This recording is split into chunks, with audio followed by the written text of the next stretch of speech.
नमस्कार मित्रांनो, प्रार्थना करतो की तुम्ही सर्व चांगले असाल. तर मित्रांनो, आज संध्याकाळीच निवडणूक आयोगाने पंचायत समिती, नगर परिषदा यांच्या निवडणुकीचा कार्यक्रम आज जाहीर केलेला आहे. तर मित्रांनो, येत्या काही दिवसापूर्वी दीपावली सण हा पार पडलेला आहे. तर त्या सणामध्ये तुम्हाला एक गोष्ट मिळाली असेल, तुम्हाला बघून लक्षात आलं असेल की काय गोष्टी आहेत. तर हे होतं सुगंधी उठणं आणि 4 ते 6 पंत्या सर्वांना सर्रासपणे वाटप केलं असेल सर्वांना, असं मी बोलतो. किंवा बाबा झालं सोडं किंवा काही नसेल पण झालं असं मी बोलत नाही, सर्वांनी वाटप केलं असेल. किंवा याच्या पुढे जाऊन काही मिठाईचं वाटपसुद्धा केलं असेल. तर मित्रांनो, मला सांगण्याचा उद्देश तुम्हाला हाच आहे का तुम्हाला अशी बरीचशी छोटी छोटी आमिषे दिली जातील. आता बघा, मी आमिष बोलतो याला, पण काही लोक मला क्रिटिसाईज किंवा माझ्यावर टीका करतात का बा तू आमच्या सणाबद्दल असं का होतं. तुम्ही सणाबद्दल बिलकुल बोलत नाही. त्यांनी अगदी तुम्हाला दीपावलीचं सामानसुद्धा भरून दिलं तरी मला काही फरक पडत नाही, कारण की ते माझ्या खिशातून देणार नाही, ते त्यांच्या स्वतःच्या खिशातून देणार नाही. पण माझा हे सांगण्याचा उद्देश तुम्हाला हाच आहे का बा जेव्हा शैक्षणिक वर्ष सुरू होतं, जून किंवा आपल्या जुलैमध्ये आपण नॉर्मली चालू होतं, कारण की जूनमध्ये आपले लहान म्हणजे 1ली ते 10वीपर्यंत मुलांचं असेल, किंवा मग जुलैपासून आपलं कॉलेज असेल किंवा इंजिनिअर्स कॉलेज असतील, किंवा आणखीन पुढे जाऊन MBBS किंवा डॉक्टर जे पण काही कोर्स म्हणून करतात ते चालू होतं. तर मुलांना ह्यावेळेस तुम्हाला ते कधी विचारतात का तुम्हाला कोणत्या गोष्टी कमी आहे, का तुम्हाला काय पाहिजे, म्हणून तुम्हाला काय हवं आहे नाही? बिलकुल विचारणार नाही. काही जण विचारतील, असं मी बोलत नाही का सर्वांनी विचारणार नाही.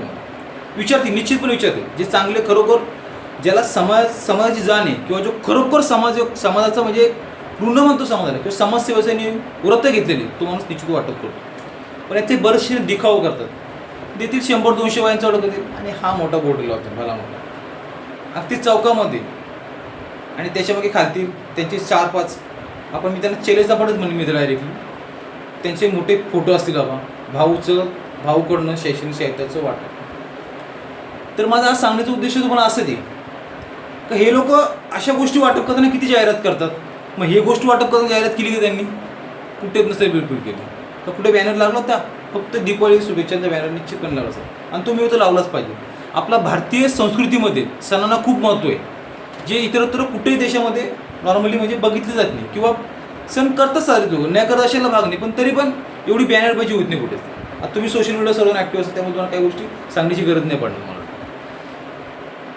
तर मुलांना बघा, तर अशा गोष्टींचं वाटप करत असतात म्हणजे मित्रांनो, तर ते का करतात तुम्हाला आम्ही शिलात एक प्रकारे.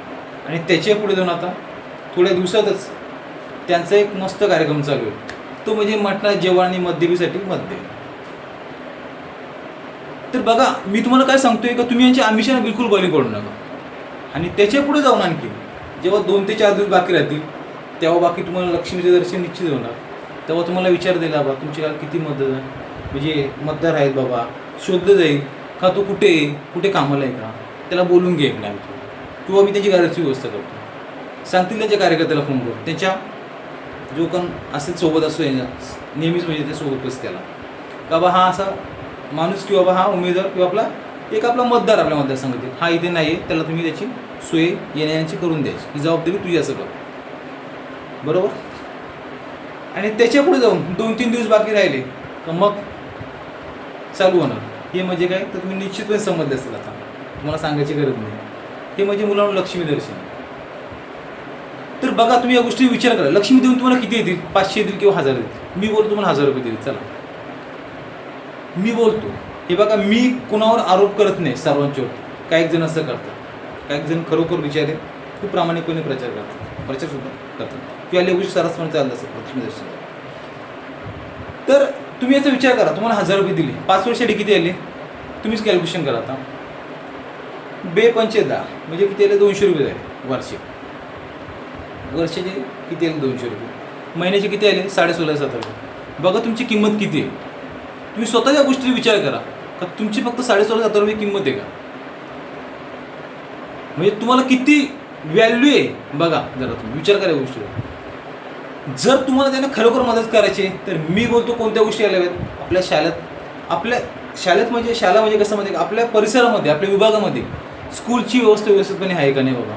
का तुम्हाला ज्या पण काही समस्या, लाईटची समस्या असेल, कुठे लाईट बाबा कमी दाबाने असते, किंवा बाबा सिंगल पेजचा ट्रान्सफॉर्मर छोटा असतो, तिथे कनेक्शन जास्त असतात, किंवा रस्त्याची व्यवस्था असेल, किंवा पाण्याची तुमची जी पण समस्या असेल, किंवा पाणी कमी दाबाने येत आहे तर ते जास्त दाबाने प्राप्त व्हायला पाहिजे, त्यांची सोय पण करून दिली पाहिजे, ही त्यांची कामे.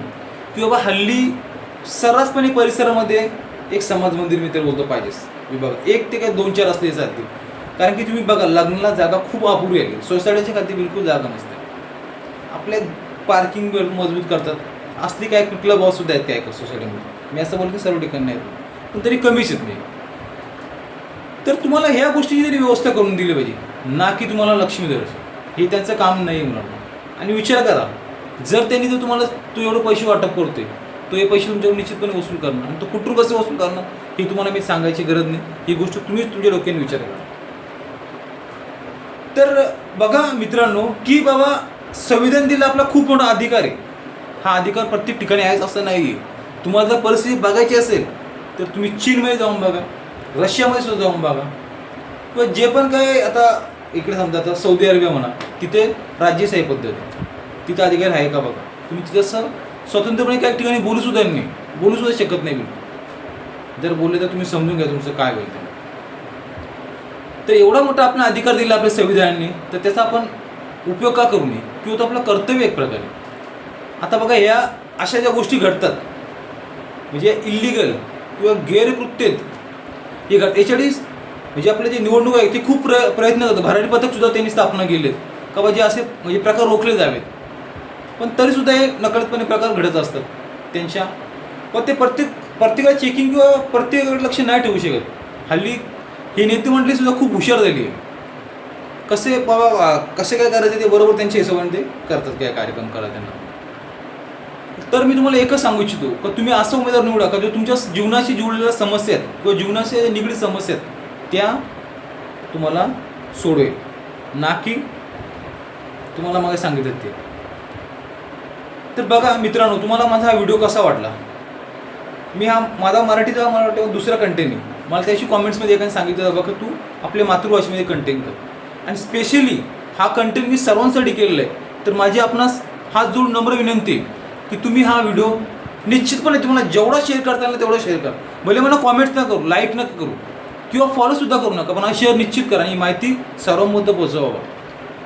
का बाबा बघा निवडणुकीमध्ये काय प्रकार घडत आहेत, किंवा बाबा निवडणूक कशा पार पडतात, निवडणूक आयोग एवढी मेहनत करतो का बाबा ते पार पाडण्यासाठी एवढा खर्च करतो निवडणुकीवर, तो कशासाठी करतो का बाबा निवडणुका योग्यरित्या पार पडल्या पाहिजेत, का बाबा मतदारांना काय त्रास होता कामा नये हे किंवा निवडणुकीने काही मर्यादा ठेवतात खर्च करण्यासुद्धा त्यासुद्धा आहेत. मग ते लोक एवढं करत असताना आपण अशा चिल्लर पिल्लर गोष्टी पण बली पडायचं का तुम्ही सांगा मला. तर तुम्ही त्या गोष्टींचा विचार करा, आणि जर तुम्हाला व्हिडिओ आवडला असेल तर लाईक करा आणि जास्तीत जास्त शेअर करा, आणि कॉमेंट्समध्ये नक्की बाबा टाका का मी मतदान करणार, या मतदान हा माझा अधिकार आहे. आणि माझा चॅनल किंवा म्हणण्यापेक्षा माझा फेसबुकला माझा अकाउंट आहे, तर आवडलं असेल तर निश्चित फॉलो करा. बाय मित्रांनो.